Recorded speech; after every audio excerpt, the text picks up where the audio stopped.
मी उल्का उद्धव पटवर्धन. उल्काच किचनमध्ये आपणा सर्वांचं स्वागत आहे. आज आपण आपल्या किचनमध्ये भोपळ्याच्या पुऱ्या करणार आहोत. म्हणजे नेहमी यापूर्वी मी तुम्हाला घारगे दाखवलेले आहेत. आज आपण पुऱ्या करणार आहोत. गव्हाच्या पिठापासून पुऱ्या करणार आहोत. आणि नेहमी मी भोपळा किसून घेऊन तो वाफवते. यावेळी मी फोडी काढून त्या वाफवून घेतल्या आहेत. आता एवढ्या फोडी मी या वाफवून घेतल्या आहेत कुकर भातावर ठेवून अशा. त्यात पाणी घातलेलं नाहीये. आता आपण ह्या फोडी मॅश करून घेणार आहोत. त्यामध्ये तेवढाच हा मी गूळ घेतलेला आहे तो घालणार आहे. नंतर हे आपण गव्हाचं पीठ घेतलंय. छोट्या 2 वाट्या गव्हाचं पीठ, हे 2 चमचे बारीक रवा आणि हे चमचाभर बेसन. म्हणजे बेसनाने खमंगपणा छान येतो असा. आणि चवीसाठी मीठ, गोड पदार्थ असला तरी चवीसाठी आपल्याला मीठ हवं. आणि आता आधी मी काय करणार आहे, प्रथम काय करणार आहे तर ही पिठं एकत्र करून घेणार आहे. थोडं मी उरवते कारण जर जास्त लागलं तर घालू, नाहीतर घालणार नाही. मोठी वेळ. त्यामध्ये हे मी चमचाभर बेसन घालते. 2 चमचे रवा घातलाय. रव्याने छान अशा खुसखुशीत आपल्या पुऱ्या होतील. चिमूटभर मीठ घालणार आहे. आणि ह्याच्यावर मी 1 चमचाभर चांगलं कडकडीत मोहन घालणार आहे. 2 चमचे तूप मी मोहन घालणार आहे. म्हणजे आपल्या पुऱ्या एकदम खुसखुशीत होतील. आपण एकजीव करून घेऊया. या पिठावर मोहन घालून ठेवणार आहे आणि नंतर हा आपण भोपळा मॅश करून घेणार आहोत. त्यामध्ये गूळ घालणार आहोत आणि मग हे सगळं आपण एकत्र करून घेणार आहोत. कडीत करून घालणार आहे म्हणजे पुऱ्या खुसखुशीत होतात.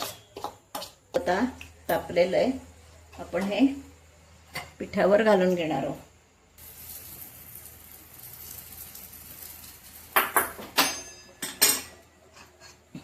पदार्थ असा छान खुसखुशीत असा खमंग व्हायला हवा असेल तर असं छानपैकी मोहन घालून घ्यायचं. जरा थोडं थंड आलं की मी त्याला चोळून घेणार आहे. तोपर्यंत आपण हा भोपळा मॅश करून घेणार आहोत. भोपळा आणि हे जरी मिक्सरला लावून घेतलं तरी सुद्धा हरकत नाही, पण एवढं करण्यापेक्षा असा हाताने सुद्धा तो कुस्करला जातोय. बघा छान आपला भोपळा शिजलेला आहे. असं मी हा मॅश करून घेते आणि त्यामध्ये गूळ घालून ठेवते. गूळ थोडा विरघळायला वेळ लागेल. आणि नंतर हे पीठ आपण पाणी घालून भिजवून घ्यायचंय. 1 चिमूटभर याच्यात हळद घालायची आहे. पीठ दाखवते तुम्हाला. राहिली घालायची. किती सुंदर असा भोपळा शिजलाय बघा. नेहमी मी किसून तुम्हाला दाखवलेले आहेत. यापूर्वी जे घारगे करून दाखवलेत ते तांदुळाच्या पिठाचे दाखवलेले आहेत. आज आपण पुऱ्या करणार आहोत. जेवढ्याच तेवढा साधारणपणे गूळ घ्यायचा. वाटला तर आपण नंतर चव बघून साखर किंवा गूळ वाढवू शकतो, पण अगदी म्हणजे व्यवस्थित गोड झाल्या पाहिजे त्या पुऱ्या, तरच चांगल्या लागतात. गोड ती गोष्ट गोडच हवी. तर हा गूळ मी विरघळत ठेवते आणि 2 मिनिटं लागतील हा विरघळायला.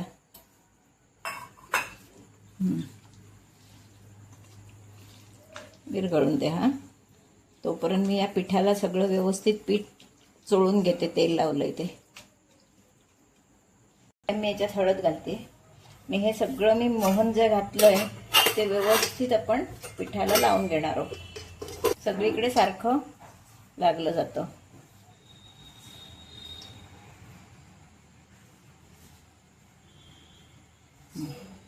आणि वरून आपल्याला वाटलं तर आपण तीळ, खसखस काहीही लावू शकतो.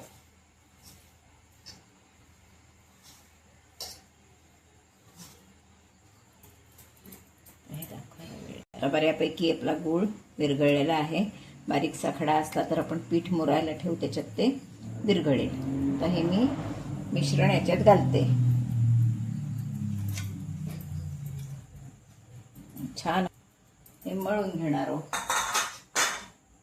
पीठ लागलं थोडं तर मी वाढवणार आहे. मापानं बरोबर घेतलेलं आहे तसं. सैल वाटलं तर थोडंसं वाढवीन, पण रवा घातलेला आहे त्याच्यामध्ये लागणार आहे पीठ घालायला.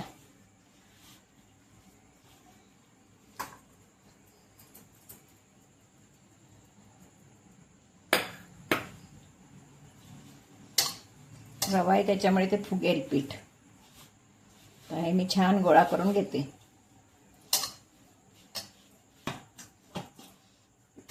असा हा आपला गोळा तयार आहे. आता जरी तो थोडासा सैल वाटला तरी त्याच्यात रवा घातलेला आहे, त्याच्यामुळे ते थोड्या वेळानं फुगून घट्ट होईल. पण करायला घेऊ तोपर्यंत एक मी अर्धा तास हे मुरत ठेवणार आहे. अर्ध्या तासाने आपण ह्याचे घारगे पुऱ्या करणार आहोत. आपण हे भोपळ्याच्या पुऱ्यांचं पीठ जे भिजवून ठेवलं होतं ते छान 2-4 तास ठेवल्यामुळे ते छान असं झालं आहे. तर आपण त्याच्या पुऱ्या लाटूया आणि तळूया. छान असं रवा घातल्यामुळे ते चांगलं झालं आहे पीठ. तर हे असं मळून घ्यायचं आणि गोळ्या करून छोट्या छोट्या आपण त्याच्या पुऱ्या लाटूया.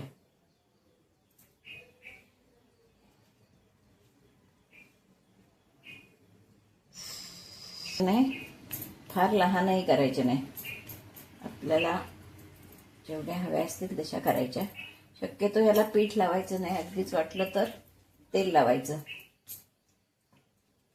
प्लॅस्टिकवर लाटल्या किंवा थापल्या तरीही चालतील. जसे आपण अनारसे करतो तसं केलं तरीही चालू शकतं.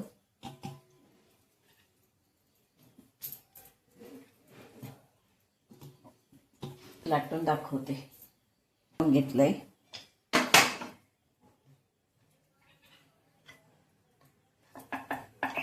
गोड असल्यामुळे ते चिकटू शकतं.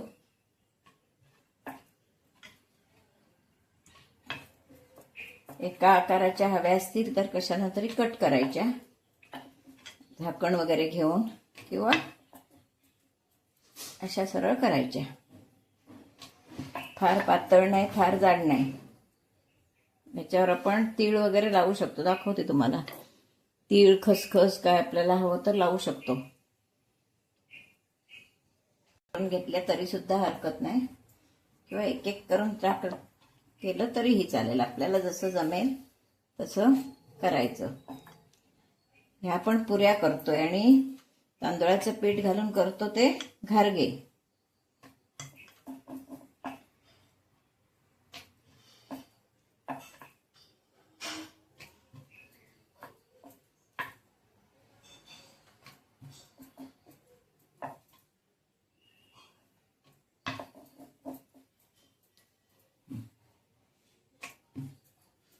आपण बघूया कसं तळलं जातंय ते. हेच करायचं. तेल तापलेलं आहे, त्यामध्ये पुरी सोडते. तापवून घ्यायचं.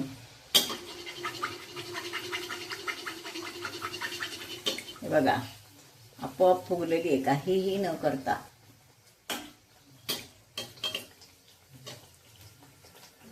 व्यवस्थित उलटी पालटी जास्त वेळा करायची नाही. एका बाजूनं चांगली झाली तांबूस की दुसऱ्या बाजूनं करायची. हां, हे बघा.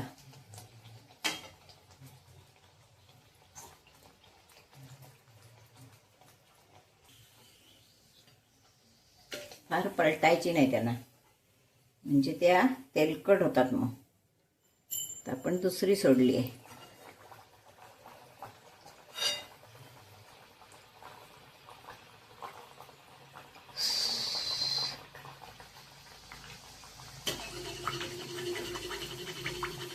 हे बघा, सुंदर फुगली आहे कशी ती. काहीही न करता सुंदर फुगलेली पुरी आहे. आणि एकदम सोपी पद्धत, अगदी कोणालाही जमू शकेल अशी पद्धत आहे. आता मी तुम्हाला याच्यावर तीळ लावून दाखवते. ते पण छान, तीळ किंवा खसखस लावायची, छान दिसते.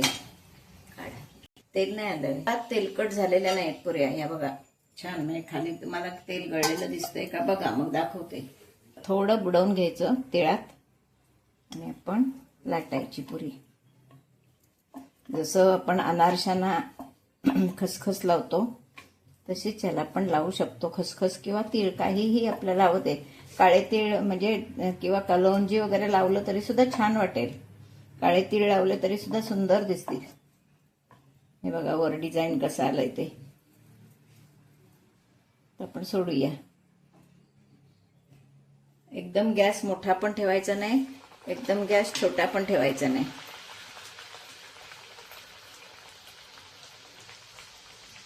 तेलाला तूप नाही. बघा किती सुंदर आलाय तो.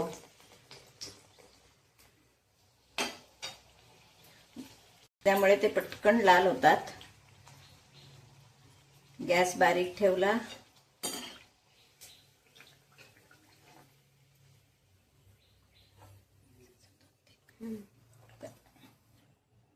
असे मी आहेत ते 2-4 करून घेते. सुंदर लाटलं जातंय.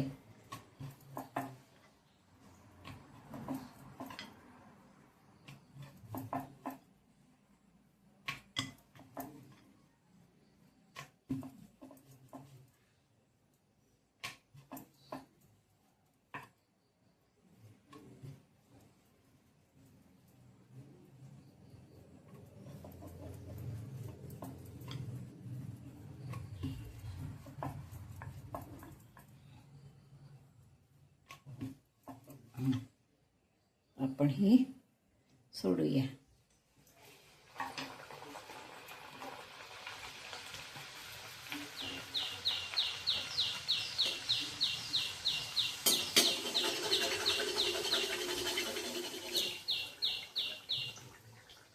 किती सुंदर फुगले बघा, टम्म.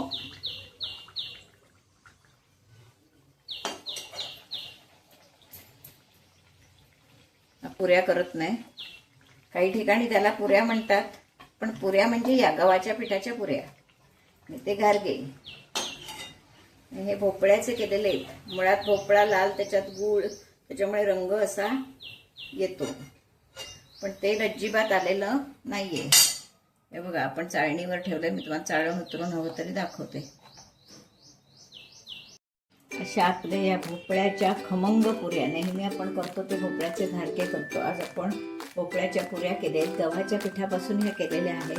आता हा व्हिडिओ मी कसा केला, नेहमी भोपळा आपण किसून परतून घेतो, यावेळी शिजवून केलेले आहेत. अशा या छान खमंग खुसखुशीत पुऱ्या आपल्या खाण्यासाठी तयार आहेत. पण तुम्हाला एक फोडूनही दाखवते त्यातली किती खुसखुशीत झाली ती. बघा बघा, किती सुंदर अशी खमंग खुसखुशीत अशी आपली पुरी खाण्यासाठी तयार आहे. हा व्हिडिओ माझा तुम्ही पहिल्यापासून शेवटपर्यंत बघा. आणि माझा व्हिडिओ जर तुम्हाला आवडला, यापूर्वीसुद्धा मी तुम्हाला घारगे दाखवलेले आहेत, तोही व्हिडिओ बघा. वेगवेगळ्या प्रकारच्या पुऱ्या दाखवलेल्या आहेत. बरेच कोकणी पदार्थ सगळे दाखवलेले आहेत. नक्की बघा. आणि आवडलं तर लाईक, शेअर, सबस्क्राईब करायला विसरू नका. धन्यवाद.